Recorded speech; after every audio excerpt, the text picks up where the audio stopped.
Hey, I'm Chris Ralph, the professional prospector, and today we're going to be talking about recycling brass. Because hey, brass is mostly copper, so brass is valuable stuff. It gets used for all kinds of things, from fittings to electrical stuff. There's just you name it. There's a lot of things that are made out of brass. And so they're valuable. Brass is mostly copper. There's a lot of different formulations for brass. Different percentages. Usually brass is mostly copper and a significant amount of zinc, but there are different formulations for brass where they add a little bit of other things. There's some formulations where they add a little bit of lead that makes it more machinable, so they can machine parts out of it. There's other certain things they add extra copper in some for brass that's going to be used out on boats in the ocean water because it's more resistant to corrosion. As I record this, copper is at the highest price it's been in 8 years, and zinc, the other major component of brass, is at a really elevated price too. So it's worth getting your best price. It's worth having clean scrap brass and getting the best price, and we're going to talk about how to do that today. Now, I pick up a lot of brass when I'm out metal detecting, and it's valuable, so I always save it. I've found all kinds of brass stuff while out metal detecting for gold, and it's worth saving, and I've saved it for years. I've got a lot of brass saved up, and since things are at a high price right now, I want to get it all cleaned up so I can take it into a scrap dealer and get my best price for it. So we're going to go outside in just a little bit and take a look. I'm going to show you my setup, and we're going to melt a bunch of old brass down and pour some nice clean brass bars. The process will take care of all the junk that's with the brass. There'll be a little bit of plastic that gets burned off. There'll be some steel that floats to the top. You know that steel actually floats on molten brass. So we'll scrape all the waste off, and we'll pour nice clean bars. The bars will condense down the space of what I have stored up so I can keep it in as small space as possible. It'll just make things easier. Now, there are some things you need to know if you want to go out and melt your brass and make nice clean brass. There are some little tricks of the trade. One of the problems is zinc. When you get it hot enough to melt brass, zinc is right close to its burning temperature. So we're going to talk about that in detail and go into the hows and whys and how to get it done when we take a closer look at recycling brass, and we'll go outside right now and get started melting them up.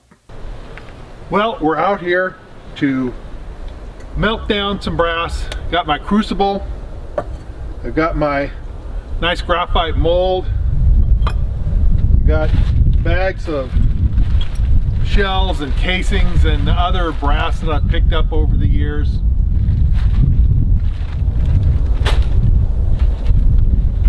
Various other containers of brass stuff that I've picked up over the years. Anyway, I want to get this brass cleaned up. I want to get it ready to go so I can take it to a scrap dealer to get some money for it. Now, you don't have to, melt this stuff in order to take it to a dealer, but I like to do that just because I want to condense it and consolidate. And of course, the wind is coming up. And if I consolidate it, I'll be able to store it in a smaller space. Right now, the bags take up a lot of space, containers take up a lot of space. It's just be easier for me to condense it down. Plus, it allows me to clean things up. Some of this stuff has iron as a part of it and plastic or something, and I can get rid of all of that by melting it down and pouring it into bars. So that's what I'm gonna do.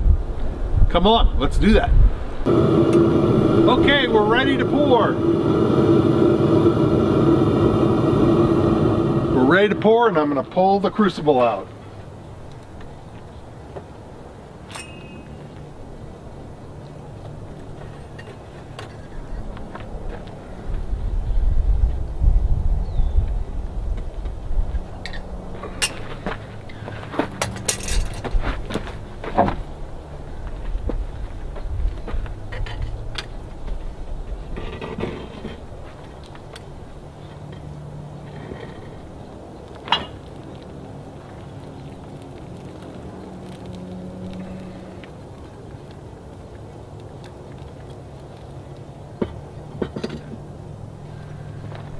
There, that came out great. I'll show you the little cone that I poured in just a bit.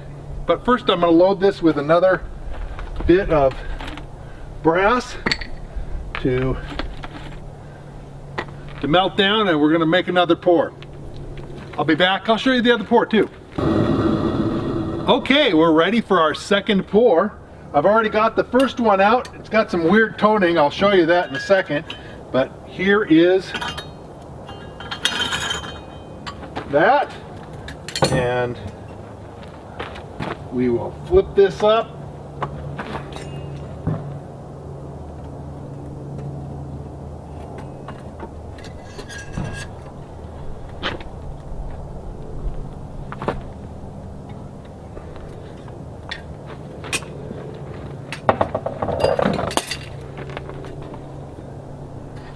And here we go.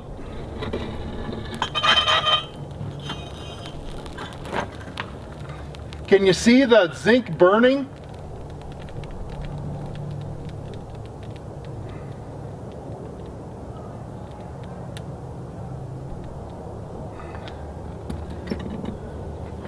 One of the things about melting brass is the boiling point of zinc is close to the melting point of brass.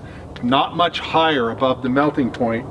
Brass, the zinc in the brass will actually boil. And when it boils, it burns. And if you look closely, when I was pouring that, you could probably see that that there was like this green flame, and that is the zinc in the brass burning off. Now when I melt brass, I add some borax. That's my secret trick for having nice clean brass when I pour it, is I melt the borax. I put the borax in there and it melts and makes a little glass.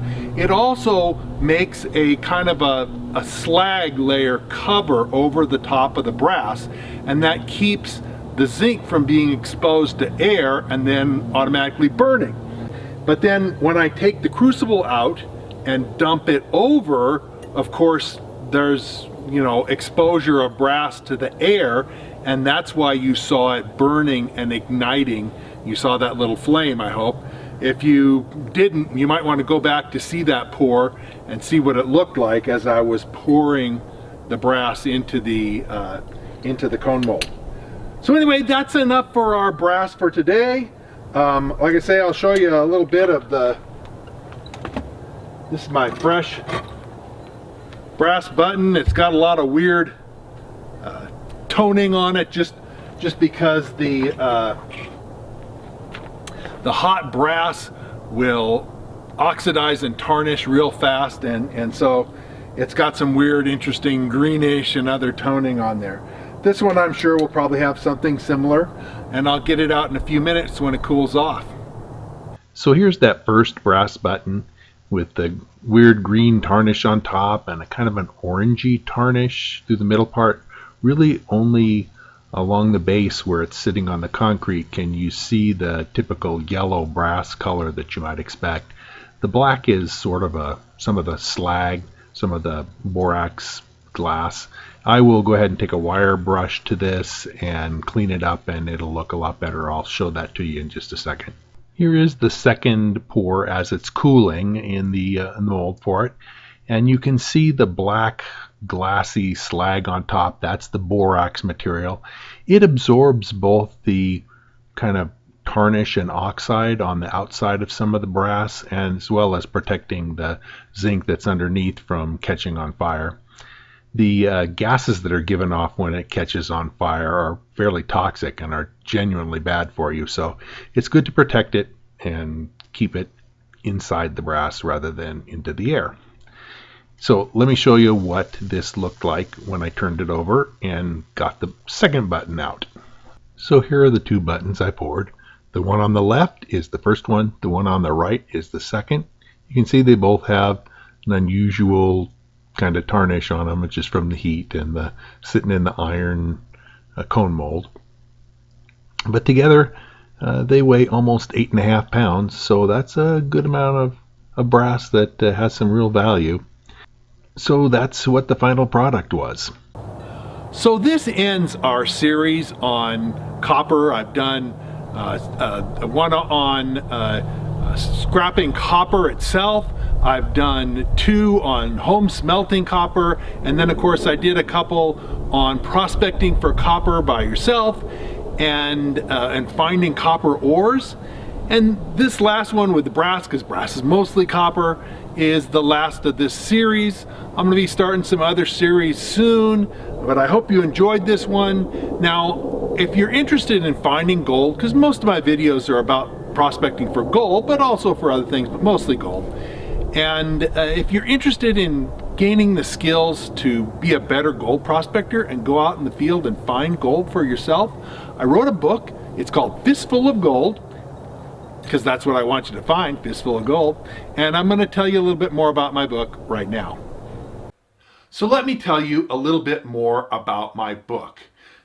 It's called Fistful of Gold, and I wrote it because I want you to be able to go out and find for yourself fistful of gold.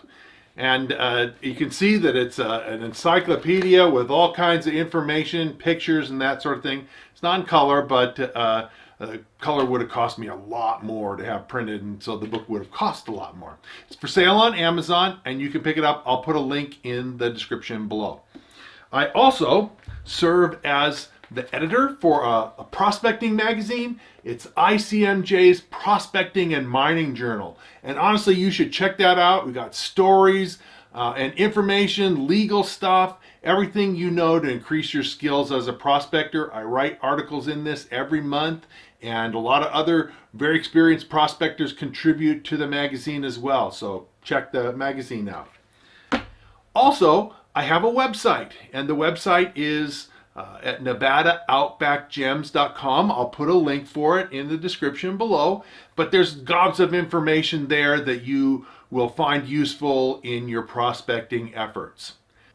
Finally, I want to say that I really appreciate your comments and thoughts, and even positive criticism. Don't come on there and just toss out insults, because I'll just delete your comments. But if you've got helpful things to say and questions to ask, do write and put those in the comments, because I answer my comments to people, and you'll hear from me in responding to you.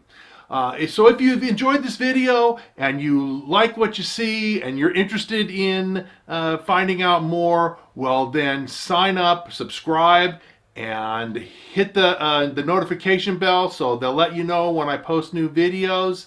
And like it and share it if again you see stuff that you really are excited about. And I'll be coming out with lots more new videos, and so we'll see you again real soon.